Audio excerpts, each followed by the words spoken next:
السلام علیکم ورحمۃ اللہ وبرکاتہ۔ ہمارا سلسلہ دورہ علوم الحدیث کے نام سے، جس میں ہم صحیح البخاری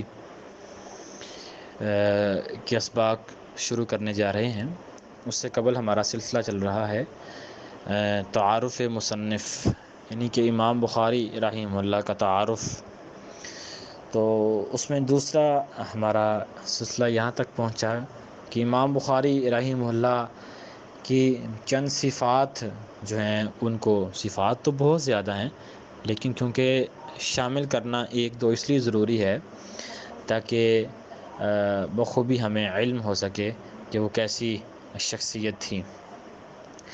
امام بخاری رحمہ اللہ اور تلاوت قرآن، یہ ان کا آپس میں بہت ایک تعلق ہے۔ امام بخاری رحمہ اللہ قرآن کی تلاوت کے بہت جو ہے وہ ہم اسے کہتے ہیں دل دادا تھے، ان کا دلی لگاؤ جو ہے وہ قرآن کے ساتھ تھا۔ قرآن کی تلاوت وہ امام بخاری کثرت سے کیا کرتے تھے، اس میں تدبر کرتے، تفکر کرتے، غور و فکر کرتے، معانی جو ہیں ان کو سمجھتے، مفاہیم کو جو ہے وہ اخذ کرتے، اس کے مطابق مسائل جو ہیں وہ کریٹ کرتے۔ تو یہ امام بخاری کا تلاوت قرآن سے بہت جو ہے وہ گہرا تعلق تھا۔ آج ہمارا بھی قرآن سے گہرا تعلق ہونا چاہیے، نہ کہ صرف رمضان میں ہم نے قرآن پڑھنا ہوتا ہے۔ جس طرح ہم رمضان میں قرآن کی تلاوت کثرت سے کرتے ہیں، سمجھتے ہیں، سیکھتے ہیں، یہ سلسلہ ہمارا یومیہ جو ہے وہ بنیاد پر ہونا چاہیے۔ تو جیسے رمضان المبارک آتا ہے، امام بخاری کا یہ شوق، لگن، جذبہ جو ہے وہ امام بخاری کا اور زیادہ ہو جاتا، یعنی کہ زیادہ تھا لیکن مزید جو ہے اس میں اضافہ ہو جاتا۔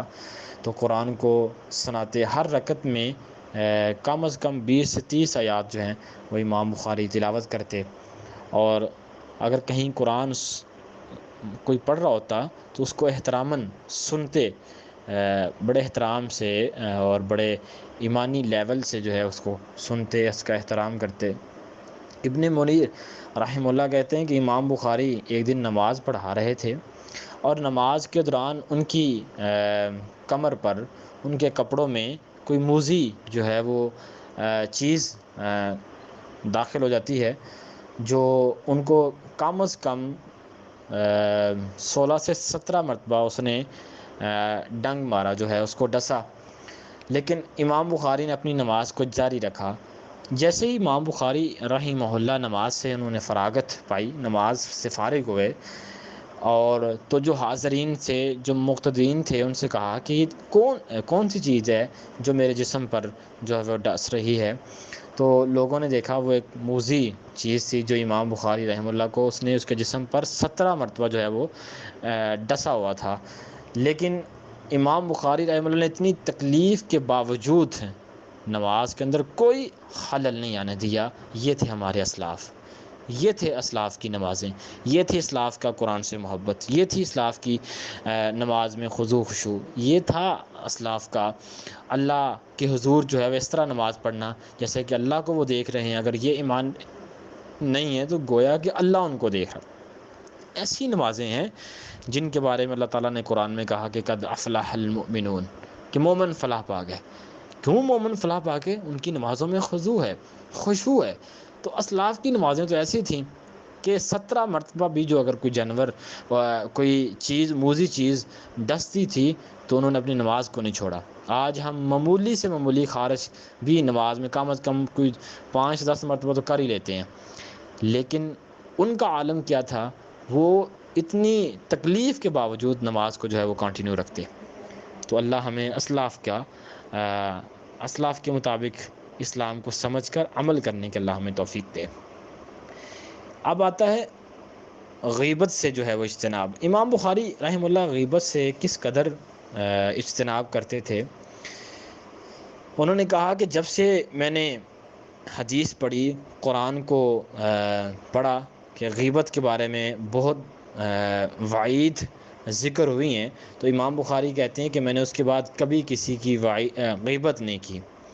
جب امام بخاری نے یہ کہا تو حاضرین میں سے کسی نے کہا تو آپ نے تو جرح و تعدیل کے اوپر کتاب لکھی ہے، تو اس میں تو غیبت ہے لوگوں کی، راویوں کی غیبت ہے کہ وہ راوی کذاب ہے، راوی جو ہے وہ جھوٹا ہے، راوی کی عقل نہیں، حافظہ جو ہے وہ قائم نہیں رہا، یعنی کہ اس طرح کے الفاظ جو ہیں وہ تو وہ غیبت کے زمرے میں آتے ہیں۔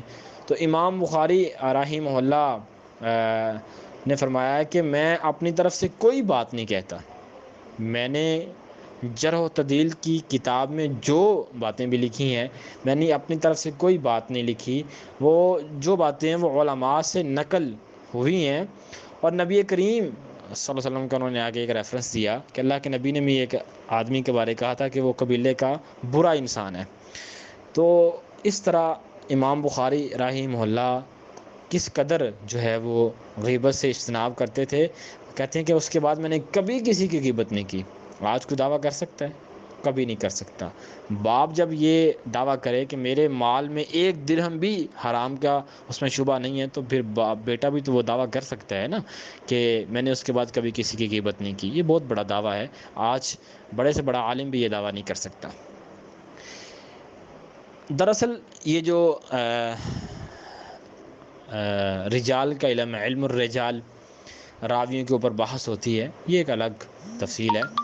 لیکن حافظ ابن حجر رحمہ اللہ کہتے ہیں کہ امام بخاری رجال کے معاملے میں جب بھی کلام کرتے تو بہت محتاط تھے۔ امام بخاری جرح و تعدیل کے جتنے بھی وہ الفاظ نقل کرتے ان کے بارے میں وہ کہتے ہیں کہ ان کی اگر ان کو تعامل سے پڑھا جائے تو امام بخاری کے احتیاط کو بخوبی ہم جان سکتے ہیں کہ امام بخاری کتنا جو ہے وہ محتاط ہو کر جرح و تعدیل کے الفاظ کو جو ہے وہ نقل کرتے تھے۔ کہتے ہیں کہ زیادہ سے زیادہ امام بخاری رحمہ اللہ سقطوا عنہ کا لفظ فیہ ناظر، یعنی کہ اس میں محل نظر ہے، تارکوہ، امام بخاری اس کو چھوڑ دیتے، یعنی کہ اس طرح کے الفاظ امام بخاری رحمہ اللہ نقل کرتے تھے۔ یا کذاب، وضاع کے الفاظ امام بخاری بہت کم استعمال کرتے تھے۔ یہ امام بخاری رحمہ اللہ کا احتیاطی پہلو ہے جس کو حافظ ابن حجر جو شارح امام بخاری صحیح البخاری ہیں، یعنی کہ فتح الباری کے مصنف حافظ ابن حجر رحمہ اللہ، وہ کہتے ہیں کہ امام بخاری رحمہ اللہ کذاب اور وضاع کے الفاظ بہت کم استعمال کرتے تھے۔ اسی طرح اگر وہ کوئی کہتے تو کاذبو کا جو نسبت ہے وہ فلاں کی طرف کرتے کہ فلاں نے اس کو جو ہے وہ جھوٹا کہا ہے، فلاں نے اس کو جو ہے وہ اس طرح کہا ہے، یعنی کہ وہ فلاں کی نسبت کرتے، کذاب اور وضاع کی نسبت اپنی طرف بھی نہ کرتی، بہت کم کذاب اور وضاع کی نسبت کرتے۔ یعنی کہ وضاع کا معنی ہوتا ہے حدیثیں گڑنے والا، کوئی راوی اپنی طرف سے حدیث بنا لے، اور کذاب کہتے ہیں جھوٹے کو۔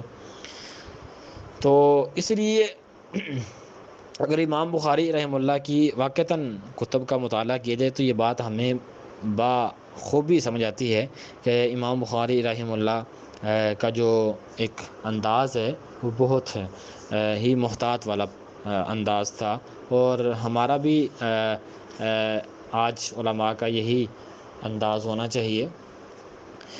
باقی امام بخاری رحمہ اللہ کا علمی جو مرتبہ ہے وہ بہت زیادہ ہے، اور امام بخاری رحمہ اللہ کی ذہانت اور قوت حافظہ وہ بھی بہت زیادہ ہے امام بخاری رحمہ اللہ کی۔ تو اس میں بہت سے واقعات ہیں، اس کی میں تفصیل میں نہیں جاؤں گا۔ اور دوسرا، امام بخاری رحمہ اللہ کی جو مشائخ ہیں، ان کے جو اساتذہ ہیں، وہ بھی امام بخاری کی تعریف کیے بغیر نہیں رہ سکے۔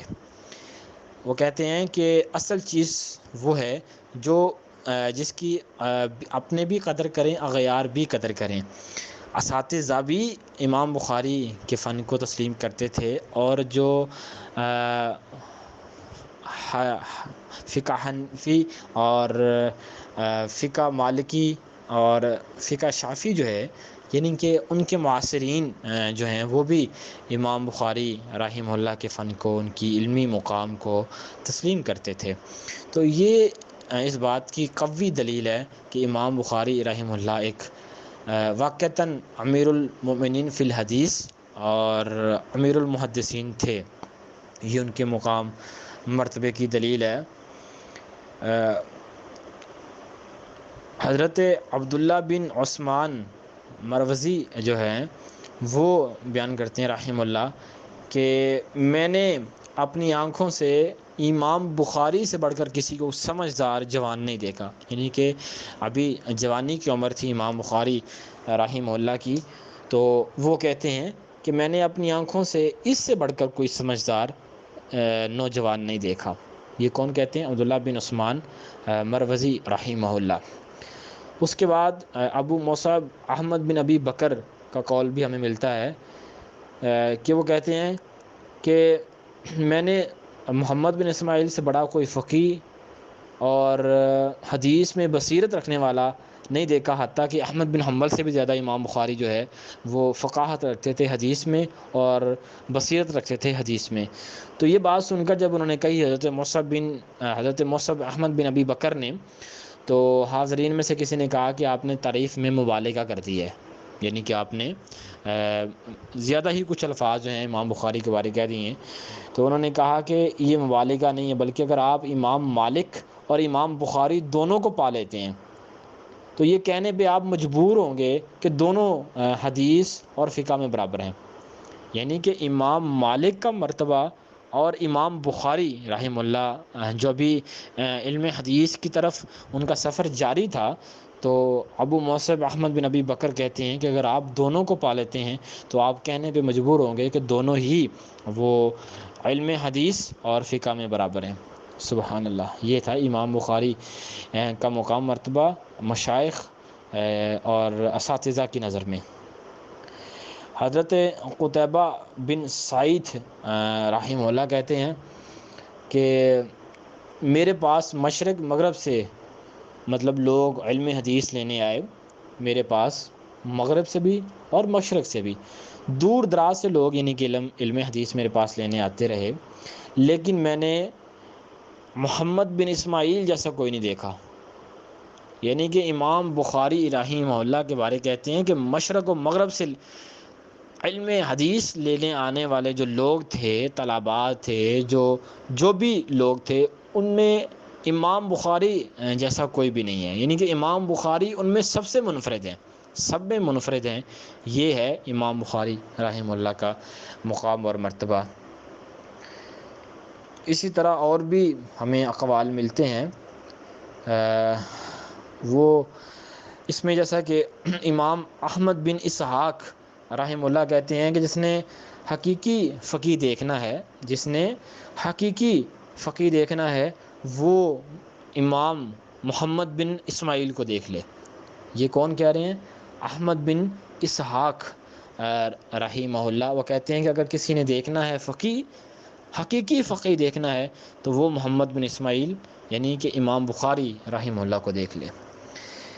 یعنی کہ یہ تمام اقوال جو ہیں اس بات کی دلیل ہیں کہ امام بخاری رحمہ اللہ کا جو مقام اور مرتبہ ہے یہ کسی سے ڈھکا اور چھپا نہیں ہے۔ اس کی بھی بہت زیادہ تفصیل ہے، لیکن یہ تمام چیزیں جو میں نے بتائی ہیں ان کا خلاصہ یہ ہے کہ ہمیں اپنی زندگیوں کو اسلاف جیسا بنانا ہے، ہم نے اپنی زندگیوں کو ان جیسا بنانا ہے، اپنی نمازیں ان جیسی کرنی ہے، اپنی تلاوت قرآن کی جو لذت ہے اسلاف جیسی بنانی ہے، ہمارا حدیث کے ساتھ جو محبت ہے ہم نے اسلاف جیسی بنانی ہے۔ ہم نے جو بھی کام کرنا ہے اپنی زندگی کو تمام تر پہلوؤں سے ہم نے اسلاف کی مثل بنانا ہے۔ تو اسلاف کی زندگیاں صحابہ کی مثل تھیں، اور صحابہ کی زندگیاں اللہ کے نبی کی مثل تھیں، اور اللہ کے نبی کی زندگی وہ تھی جو جبریل اللہ کے نبی کو بتاتے رہے، اور جبریل کو وحی دینے والا کون ہے؟ وہ رب العزت ہیں۔ اس کا مطلب یہ ہے کہ انڈائریکٹلی جو ہے وہ ہم وحی کے حکم کے پابند ہیں، جو اللہ کے اوپر، اللہ کے نبی کے اوپر وحی ہوتی ہے۔ تو اپنی زندگیوں کے تمام پہلوؤں سے ہم نے اپنی زندگیوں کو اسلاف جیسا بنانا ہے۔ اللہ ہمیں زندگی گزارنے کی توفیق وہ دے جو جیسی زندگی اسلاف نے گزاری، ایمان والی بھی اور تقوی والی بھی۔ اللہ ہمیں صحیح معنوں میں اسلاف کو سمجھ کر دین سمجھنے کے اللہ ہمیں توفیق دے۔